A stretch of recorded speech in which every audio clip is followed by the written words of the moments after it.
महिलाएं करेंगी तो मुझे लगता है आज के पंडाल में तो जो ये हरी चुनरियां थी ना, पीली और हरी, यही नजर आ रही थी मुझे तो चारों तरफ। कि हमने तो 10 सोचा ही नहीं था, हम तो 2 लेके चल रहे थे। ठीक है, अगर हमें इतना पता होता कि हमें 10 सीटें आई तो हम 15 सीटें और लेके आ सकते थे। हम महिलाओं का कर्तव्य है, मैंने तो महिलाओं की कमान संभाल रखी है, और जब हम 10 सीटें लेके आ सकते हैं तो हम 50 सीटें भी लेके आ सकते हैं। इंदरगढ़ भिवानी लोकसभा क्षेत्र की रैली थी जो दादरी में हुई है, और इसमें अपार जनसमूह उमड़ा है और हमारी उम्मीद से भी ज्यादा भीड़ आई है। तो मैं तो बहुत ही ज्यादा इस चीज को लेके बहुत ही सेटिस्फाइड हूँ कि एक हमारा जो टारगेट था उसको हमने क्रॉस कर दिया। क्योंकि लगातार पिछले 15 दिन से आप फील्ड में थे, जी। लगता है कि उसके जैसा आपने सोचा उस तरह की रैली हो पाई है। बिल्कुल, मैंने 17 गांव जो है वो बारडा की निकाले हैं, फिर मैं दादरी गई हूँ। तो एक गांव में भी जब हम गए थे तो मतलब बहुत ज़्यादा काम का समय है, पीक पे मेरे को लगता है उसकी बाजरे की कटाई है।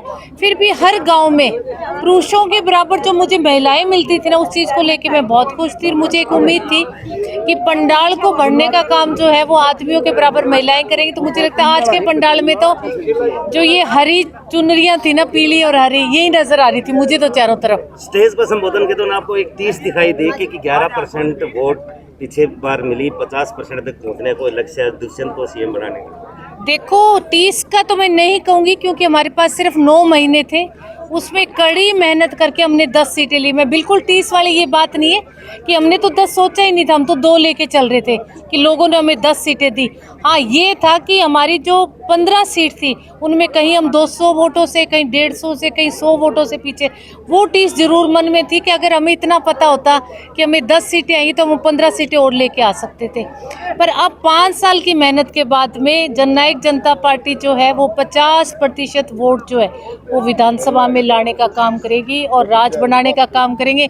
तभी ये जो पेंशन है और बहुत सारे काम है ये एक कलम से होंगे, तभी कामयाब होंगे। क्योंकि मन से सीएम आया, दुष्यंत चौटाला को सीएम बनाने की आगाज यहाँ से उठा है, तो आगामी जैसे गठबंधन है उससे लगता है कि दुष्यंत चौटाला आगामी विधानसभा चुनाव सीएम। देखो, कोई भी पार्टी हो, हर पार्टी का एक ही मकसद होता है कि उसका नेता जो है वो मुख्यमंत्री की कुर्सी पे बैठे, चाहे अलायंस हो चाहे ना हो।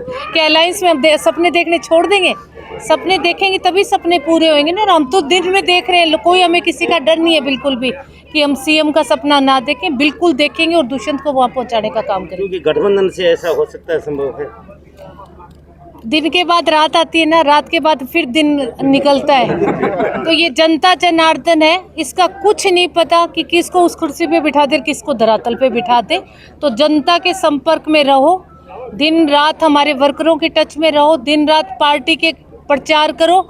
चाहे प्रचार किसी भी फॉर्म में हो, चाहे वो झंडा लगा के करो, चाहे वो घर घर डोर टू डोर करो, चाहे मैं तो महिलाओं को कहती हूँ भी कीर्तन भी एक प्रचार है। आप जब भी कीर्तन में जाती हो तो प्रचार करो पार्टी का, और इस चाबी को जन जन तक पहुँचाना हम महिलाओं का कर्तव्य है। मैंने तो महिलाओं की कमान संभाल रखी है, और जब हम 10 सीटें लेके आ सकते हैं तो हम 50 सीटें भी लेके आ सकते हैं। मतलब यानी टारगेट दुष्यंत को सीएम बनाने बिल्कुल है, 100%। इसमें तो दुष्यंत उस कुर्सी पे बैठेगा, और 24 में ये हम आगाज लेके चल पड़े।